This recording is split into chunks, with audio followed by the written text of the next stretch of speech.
Bilal ibn Rabah was born into slavery, a condition that was compounded after he became one of the first believers to follow the teachings of Prophet Muhammad.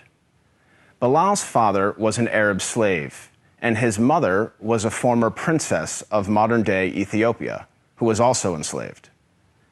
Bilal was ruled by a master who punished him for his conversion to Islam.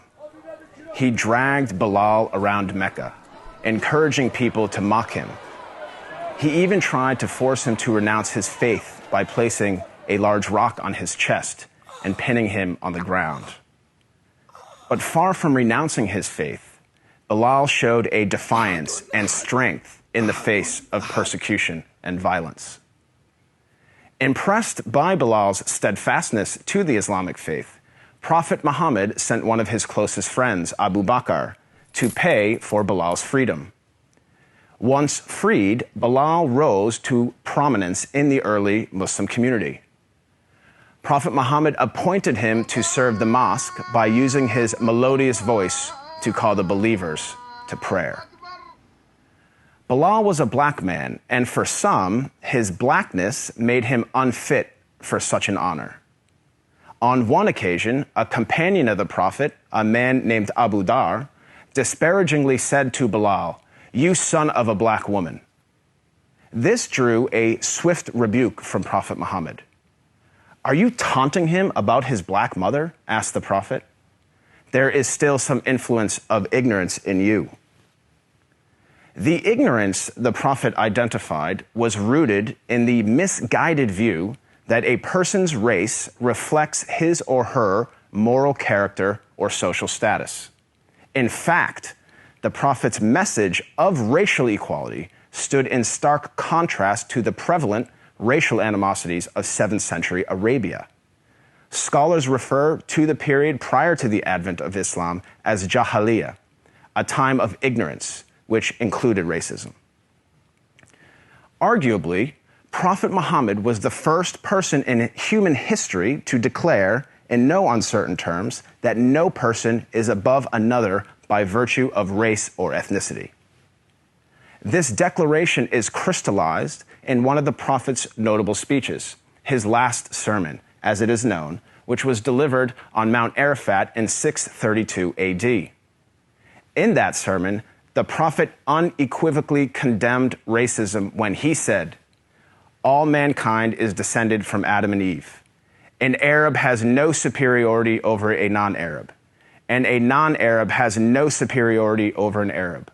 A white person has no superiority over a black person, nor a black person has any superiority over a white person, except by piety and good action."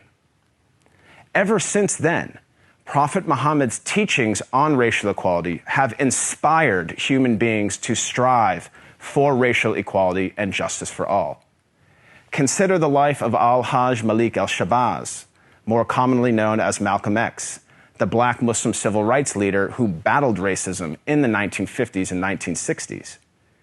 After performing the Hajj, or Islamic pilgrimage, to the city of Mecca, Malcolm wrote his famous letter from Mecca, in which he said, "There were tens of thousands of pilgrims from all over the world. They were of all colors, from blue-eyed blondes to black-skinned Africans. But we were all participating in the same ritual, displaying a spirit of unity and brotherhood that my experiences in America had led me to believe never could exist between the white and the non-white." He added that he had never before seen sincere and true brotherhood practiced by all colors together, irrespective of their color. The Hajj for Malcolm represented a shift away from racism and towards racial equality. The teachings of Prophet Muhammad encouraged all people to strive towards anti-racism, which is quite different than simply non-racism. While non-racists do not openly express prejudiced views, they also do not work to dismantle racism in any given society. The Prophet of Islam actively challenged and dismantled the covert, the overt, and the systematic racism around him.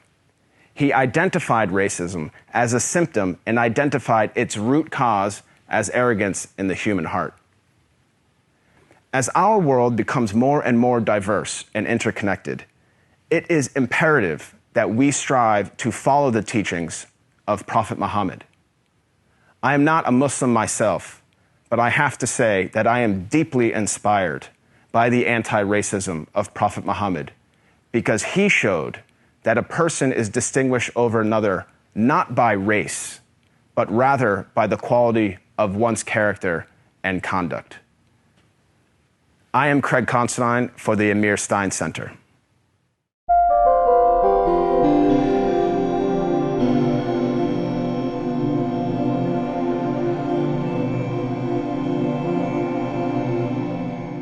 This video was produced in collaboration with Alliance of Virtue. If you want to see more content like this, make sure to like, share, subscribe, and hit the bell notification so you don't miss any new videos.